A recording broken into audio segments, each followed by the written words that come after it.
čakárni, kde som čakala na ortiel, na výsledky z CTčka.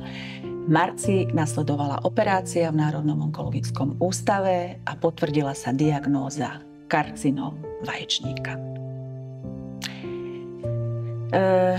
Tu sa ti, Ivetka, všetko vtedy zrúti ako domček z karát celý život. Ten invalidný dôchodok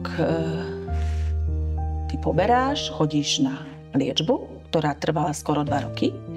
A už od začiatku tej diagnózy po 3 rokoch je potrebné, keď si ledva, sotva si ukončila liečbu, je potrebné už prehodnotiť sociálnou poisťovnou zdravotný stav onkologického pacienta, či vôbec, či mu ho treba jednoducho znížiť, tú hodnotu toho invalidného dôchodku, alebo či ho zobrať a tak.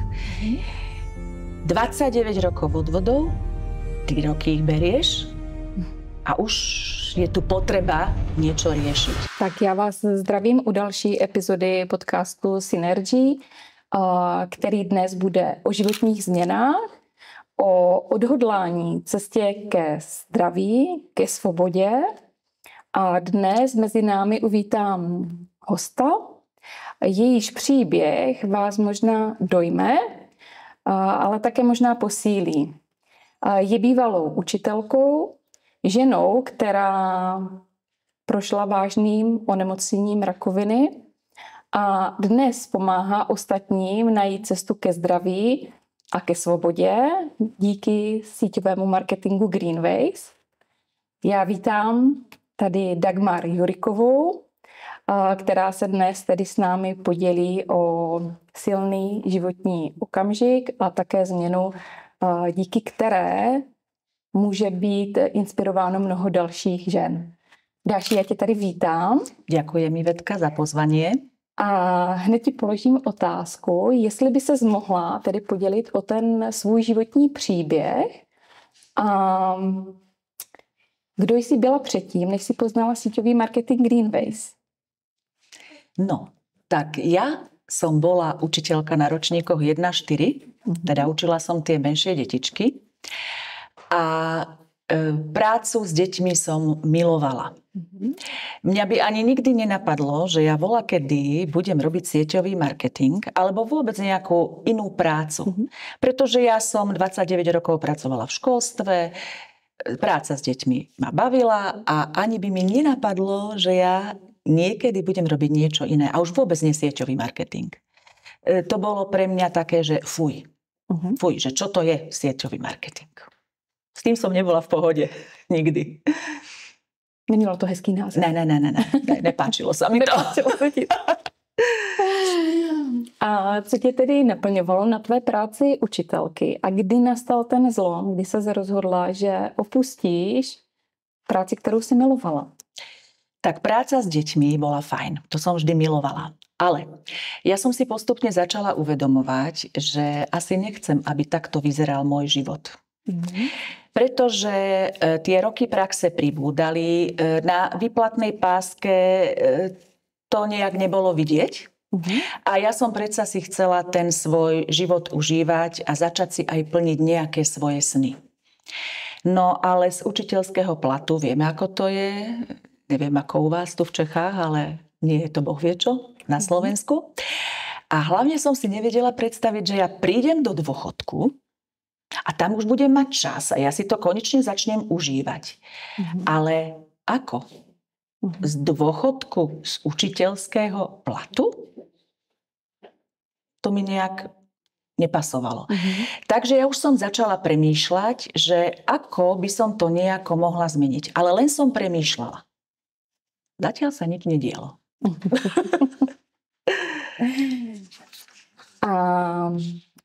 Ty si teda, vím už z předchozího podcastu na Synergies, vím, že si tedy onemocněla rakovinou vaječníku, což muselo být takové životní zastavení, když to nazvu. Co všechno ti to, když to s odstupem času takhle nazvu, co ti to přineslo? Ivetka, to nebolo zastavenie, to bola doslova stopka v mojom živote. Čo mi to vzalo? Vzalo mi to milovanú prácu s deťmi, pretože onkologický pacient po chemoterapii a takmer dvojročnej biologickej liečbe jednak po fyzickej stránke nie je možné fungovať 5 dní v týždni v kolektíve detí, kde asi to dieťa nemusí zaujímať, či ja vládzem, nevládzem. Deti a ani kolektív detí nie je niečo, čo niekde odložíme do šuflíku a vrátime sa potom neskôr k tomu, že to dorobím. To bola jedna vec a tá imunita tiež dostala zabrať. A keďže tie naše milované malé detičky v tých kolektívoch sú najväčší bacilonosiči, tak nie je jednoduché fungovať v takomto kolektíve. Nevedela som si to vôbec predstaviť. A čo mi to dalo? Dalo mi to vieru v seba. Ja som ani netušila, že mám tak neskutočnú vôľu žiť.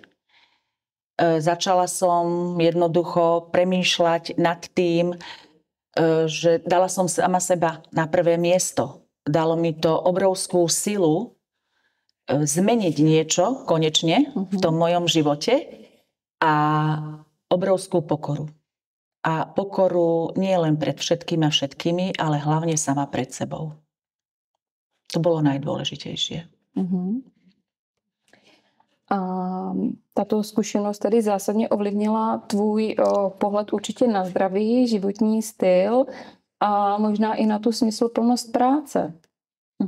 Jak to vnímáš? No, tak ako sme tu už spomenuli, že to bolo zastavenie doslova stopka, tak každá tá jedna choroba v našom živote prichádza preto, že niekam zle smerujeme. Nie je to náhoda. Neprichádza to iba tak, ale to som ja ešte predtým nevedela. Teraz to už viem. Že to prišlo preto, aby som ja sa nasmerovala správne v tom mojom živote. Pretože telo a duša kričí, pokiaľ nie je v súlade samo so sebou a niečo sa jednoducho musí stať. Niečo nás musí zastaviť.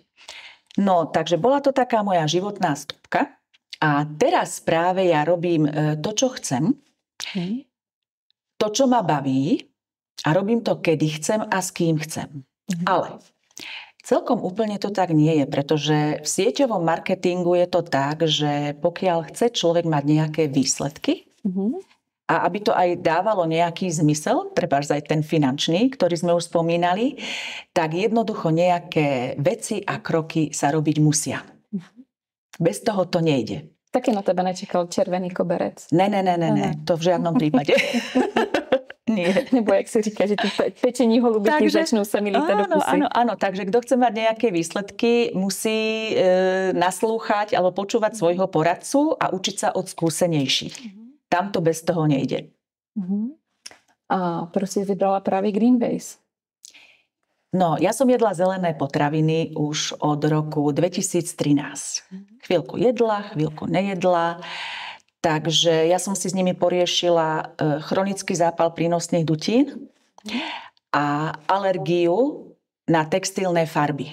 O tom som sa zmieňovala bližšie už v predchádzajúcom podcaste. Tak som si povedala, tak prečo nie Greenways, prečo nie zelenáče?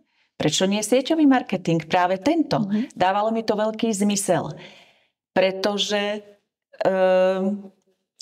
veľa lídrov u nás hovorí, že zelenáče nám síce poriešia aj zdravie, ale mali by nám riešiť aj našu peňaženku. Celý ten krásny projekt. Tak som si povedala, no tak keď to tak všetci stále rozprávajú, tak idem do toho. Skúsim to. Tak som si zapla Autoship v apríli roku 2021 a vtedy som sa aj rozhodla a vlastne až vtedy som prijala tú myšlienku, že idem si budovať sieť. Že ja popri tom školstve teda budem si tvoriť nejaký svoj iný príjem, ktorý sa možno bude hodiť trebárs na tom dôchodku alebo použiť ho na nejakú dovolenku alebo tak. A začala som chodiť na porady, ktoré vyzerali úplne inak ako v školstve. Tam sa hovorilo o skutočnom živote. Neboli to nejaké len tie naučené bláboli dookola. Ale moje nadšenie sa zastavilo a to v januári v roku 2022. Zastavila ho jedna preventívna prehliadka. Hneď vo februári, v deň môjho životného jubilea 50. rokov som sa ocitla v čakárni, kde som čakala na ortiel, na výsledky z CTčka.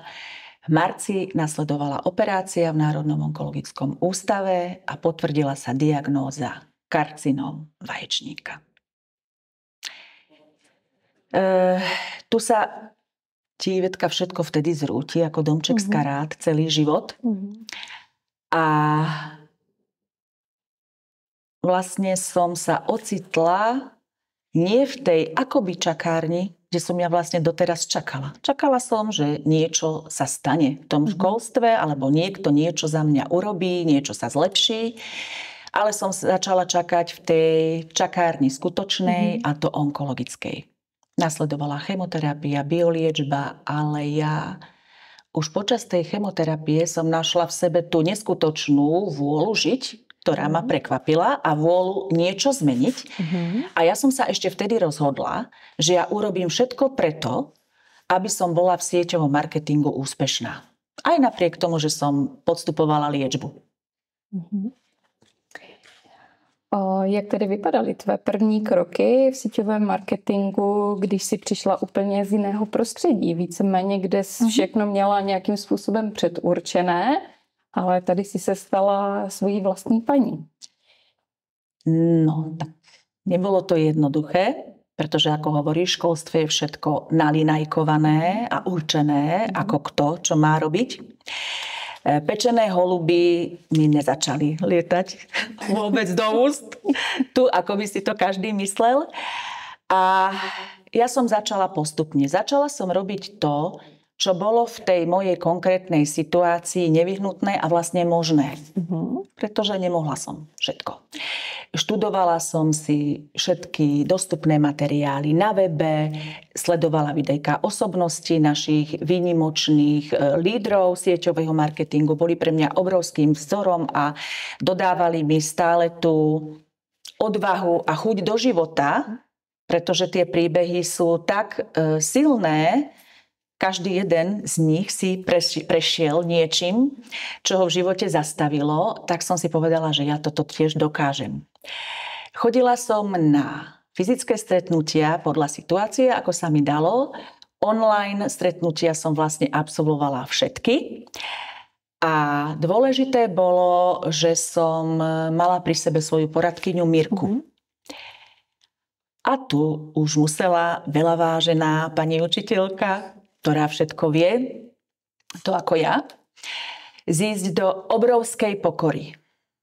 Pretože som prišla z úplne iného prostredia. O sieťovom marketingu som nevedela nič, ale že vôbec nič. Tak som nastúpila do role toho malého prváčika, tých, ktorých som vlastne ja mala v tej triede. Tí, ktorí vôbec nevedia ani len držať pero v ruke, ktorého všetko musíš v tej škole naučiť. Nevie, ako sa píše malé A, nevie dokonca, ako spojiť tie slabiky do slov a slovy do vied. Takže išla som pekne od začiatku s obrovskou pokorou a preto prichádzalo veľmi veľa mojich otázok. Prečo, ako, trošku som sa cítila tak ako v tej škôlke alebo v škole. Ale to je veľmi dôležité, pretože nie moja poradkyňa chcela zmeniť svoj život, ale ja. Množstvo otázok, každodenných, množstvo informácií, ktoré, keď som sa chcela posúvať, som musela rešpektovať, či chcem alebo nechcem. A iniciatíva vychádzala odo mňa, z dola. Vždy, keď bol na to priestor a čas, nikdy ma moja poradkyňa neodmietla, vždy mi vyšla v ústrety. Tak já bych na to navázala další otázkou. Kdo tě tedy v těch začátcích podpořil? Cítím, že to byla právě ta tvoje průvodkyně. Ano. A je něco, z čeho ty si měla obavy? Čeho si se bála? Strachy? No samozrejme. Pretože veď sieťový marketing je pyramída. Zarábajú iba tí, ktorí sú hore. Čo najvyššie. Tí sa majú super. v tomto domnení som ja žila veľmi dlho. A presne aj takéto nejaké domnienky mi tam cinkali. Ale predstav si, Ivetka, že odpracuješ v školskom systéme 29 rokov. Popri tom odvádzaš odvody do sociálnej poisťovne. Nie je malé, pretože si štátnym zamestnancom s plným platom na plný úväzok, takže nie je malé. A keď ochorieš, tak konkrétne ako onkopacientovi ti dajú invalidný dôchodok. Ten invalidný dôchodok ty poberáš, chodíš na liečbu, ktorá trvala skoro 2 roky. A už od začiatku tej diagnózy, po 3 rokoch, je potrebné, keď si ledva, sotva si ukončila liečbu, je potrebné už prehodnotiť sociálnou poisťovnou zdravotný stav onkologického pacienta, či vôbec, či mu ho treba jednoducho znížiť, tú hodnotu toho invalidného dôchodku, alebo či ho zobrať a tak. 29 rokov odvodov, 3 roky ich berieš a už je tu potreba niečo riešiť. Ja by som bola veľmi šťastná, keby som ho vôbec nemusela nikdy v mojom živote brať, ten invalidný dôchodok. Ale tento nepomer mňa hneď šokoval. A teraz mi povedz, nie je toto nejaká pyramída? A je to sociálny systém dokonca. Áno. A myslím si, že podobne je to aj v tých iných našich štátnych systémoch. No a druhá moja veľká obava bola, že či ja vôbec dokážem sa nejakým spôsobom uživiť v tom sieťovom marketingu. Či dokážem byť úspešná. Nič iné som nemohla robiť, len veriť v toho svojho poradcu a v tých lídrov skúsenejších a viac zarábajúcich, že jednoducho to dokážem aj ja. Hlavne som musela zmeniť spôsob komunikácie. Poznáš to, ako sa komunikuje s takými menšími detičkami? To je úplne iný spôsob. Musela som sa naučiť hovoriť s dospelými, takže to bola pre mňa veľká výzva.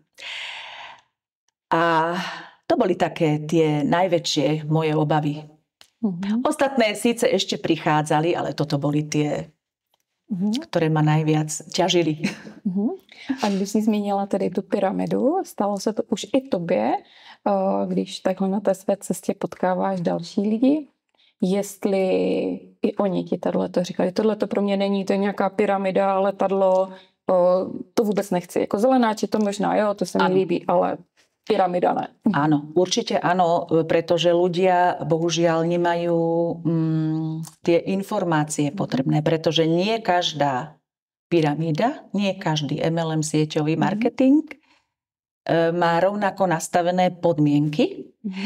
Tak teraz by už som sa ani toho viac menej nebála, aby som si vypočula najskôr niečo, pretože vlastne tí ľudia, ale ja som to tak mala, hovoria dopredu nie na niečo, o čom ešte nič nevedia. Ale neodsudzujem to, snažím sa vysvetliť, nechám veci voľne plynúť, pretože ja som to mala tak isto, že som neverila. A jak to vnímáš dnes propojení toho zdravého životního stylu a právě síťového marketingu Greenways nebo podnikání tvého? Tak ja som za 3 roky popri onkologickej liečbe sa dostala z nuly na manažerskú pozíciu. Ja toto považujem za geniálne prepojenie. Spojenie zdravého životného štýlu a podnikania v Greenways. Prečo keď som to dokázala ja, prečo by to nemohli dokázať iní ľudia, ktorí sú zdravší a majú viacej síl? A myslím, že by im to išlo možno i rýchlejšie. Nemuseli by to urobiť za 3 roky. Dá sa to za rok, za pol roka, za 2, určite za menej. Tak ja si myslím, že je to o každom. Keď niekto chce zmeniť niečo v svojom živote, tak to dokáže. A predstav si, že ja som ešte počas tej mojej onkologickej liečbe začala natáčať i videjka. a na sociálne siete, pretože som pochopila, že doba sa niekam posunula a je dôležité prepájať online a offline spôsob práce. A teraz si predstav onkologického pacienta, ktorý ide ľuďom na sociálne siete hovoriť o zdraví a o spolupráci. A ja som ešte pred 3 rokmi ani Facebook nepoznala. Ja som to vôbec nemala. Ja som nevedela nič. No a tie videjká boli pre mňa obrovský výstup z komfortnej zóny. Trvalo mi, kým som nabrala tú odvahu, ale potom som si povedala, veď pozri sa, Dagmar, čo už len sa tebe horšie môže stať, ako to, že sa zhovadíš na nejakom videjku na Facebooku. Tam toho je všeličoho. Tak už čo horšie? Nabrala som tú odvahu a môžem povedať, že dnes natáčam tých videok veľmi veľa a mňa to aj baví. To ma najviac baví. Super, takže překonání vlastně toho, čeho se docela bála, co byl pro tebe takový nekomfort, tak vlastně si to dneska dokážeš užívat. Áno, tak si to užívam. Budu se inspirovat. Kľudne. Cítíš, že ten tvůj příběh a zkušenost s nemocí ti dává takovou určitou jedinečnou sílu nebo schopnost ovlivnit a inspirovat tedy ostatní? Ja si myslím, že áno, pretože som si uvedomila, že ja som čakala príliš dlho. Ja som čakala, že sa niečo zmení v tom školstve, že bude mať konečne krásny plat, lebo tak človek sa tak približuje k tomu dôchodkovému veku, tak čaká tak nejaké zázraky, že by tak niekto mohol oceniť tú dlhoročnú prax, 29-ročnú. Ale to sa nedialo. Čakala som, kým bude vhodný čas, kým ja budem mať čas, kým budem asi mať čas na tom dôchodku a stále som čakala, že to niekto niečo za mňa zmení. No ale nie každý musí skončiť až na onkológii a čakať v tej skutočnej čakárni, nie v tej pomyselnej životnej, ale v skutočnej. A preto to ja považujem za potrebné šíriť aj myšlienku celého projektu Greenways. Pretože tie úžasné produkty mi zachránili popri liečbe moje orgány, životne dôležité, či už sú to pľúca, obličky, pečeň, pretože vieme, čo je chemoterapia, to nebudem tu teraz rozoberať, o tom som hovorila už v predchádzajúcom podcaste. Ale môj život si myslím, že viac menej zachránil projekt Greenways. Pretože mi dokázal naplniť hlavu. Pretože skutočne tie myšlienky, keď niečo takéto príde do života, ktoré ti začnú víriť hlavou, sú nie veľmi pozitívne, poviem to osobne, že som to tak mala, ale keď si ty máš čím zamestnať mysel, tak je to úžasné. Čiže ja som priamo už, keďže som trávila 2 roky, skoro 2 roky, každé 3 týždne v čakárni na onkológii, v Národnom onkologickom ústave, kde to vôbec nie je jednoduché, kde jednoducho prichádzaš stále do toho prostredia, kde nechceš byť, ale tá choroba ťa tam chtiac či nechtiac vtiahla, tak mňa z tejto čakárne vyťahoval práve ten projekt. Ja som tam na mieste riešila, chystala som si príspevky na sociálne siete, do našich skupín. Priamo som volala svojim klientom, robila zákaznícky servis. Čiže väčšina tých mojich myšlienok v hlave patrila Greenways projektu a tým pozitívnym myšlienkám. A tam som videla to svetlo na konci tunela, že raz, keď odídem z tejto čakárne, to budem mať úplne inak. To je velké inspirující. A určitě tady bych použila tvoje motto, že na život se nečeká. Áno, teraz to už viem. A co ti Greenways dává tedy finančně, ale i na té druhé straně ta lidskost? Takže finančne dvojnásobok príjmu oproti školstvu. Je to poviem konkrétne, blízko 2000 eur. Ja keď som skončila v školstve, tak môj príjem bol 1000 eur. Takže za 3 roky práce som v sieťovom marketingu a ešte popri liečbe som zarobila dvojnásobok toho, zarábam teda dvojnásobok toho, ako som zarábala za 29 rokov v školstve. Čo je dosť smutné, si myslím. Takže to je jedna vec. Dáva mi slobodu časovú, pretože viem si zorganizovať svoj pracovný deň podľa seba. Pracujem vtedy, keď vládzem, keď mám dostatok síl, vtedy, keď som v pohode. Vzťahy. Na žiadnu prácu nie som sama. Neexistujú tu jednočlenné týmy. To vôbec. A už teraz v tomto momente aj tak trochu tú slobodu finančnú, pretože ja mám veľké sny. Chcela by som cestovať, ale momentálne môj taký hmotný sen, po ktorom túžim, je nové auto. Takže k tomu som sa ešte nedopracovala, ale je to môj obrovský sen, motor, ktorý ma posúva ďalej. Čiže mám okrem nejakých tých nehmotných snov aj také úplne obyčajné hmotné. Pretože pre mňa mať nové auto a môcť si ho dovoliť, kúpiť, je veľký hnací motor v tomto momente tiež. Ale viem s istotou povedať, že už teraz na tých začiatkoch mojej kariéry v Greenways som na tom oveľa lepšie ako na konci kariéry v školstve. Či už som spomenula tú finančnú možnosť, alebo tie vzťahy. A ešte ja som veľmi vďačná za to, že som ja mohla mať prednášku na medzinárodnej konferencii, na medzinárodnej odbornej konferencii na Kanárskych ostrovoch, pretože mne sa ani nesnívalo, že sa ja môžem vôbec kvalifikovať medzi 120 najúspešnejších ľudí v Greenways a ešte, že tam budem prednášať. Tak takejto pocty sa mne za 29 rokov v školstve nedostalo. A jak vnímáš životní hodnoty? Často jsem slyšela slovo svoboda a čas pro sebe.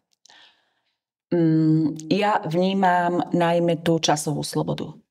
Pretože ja som za 29 rokov práce v školstve nezažila ani jedno pokojné, kľudné ráno.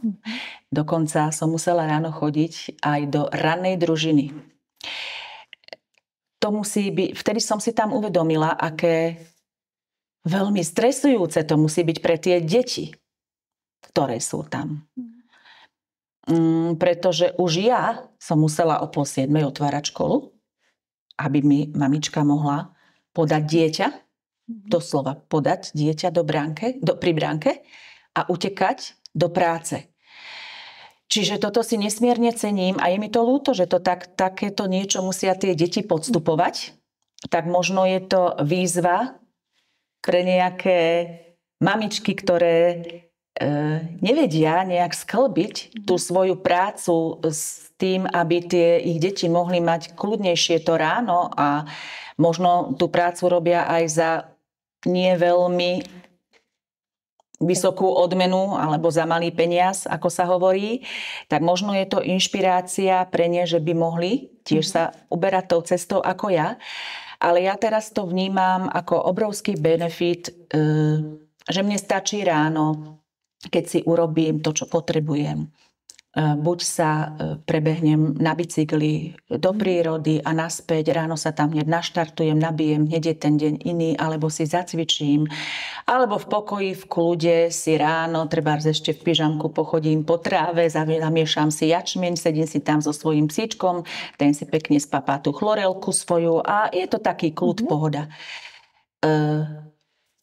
Uvedomujem si, aké náročné je žiť hneď od rána v takom strese. Čiže človek beží celý deň akoby v takom bežiacom kolese, ako ten škrečok v tej klietke.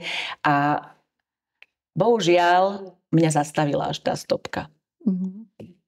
A co bys třeba vzkázala lidem, kteří právě teď čelí třeba nějaké zdravotní krizi, a nebo se cítí uvězněni v práci, která je nenaplňuje?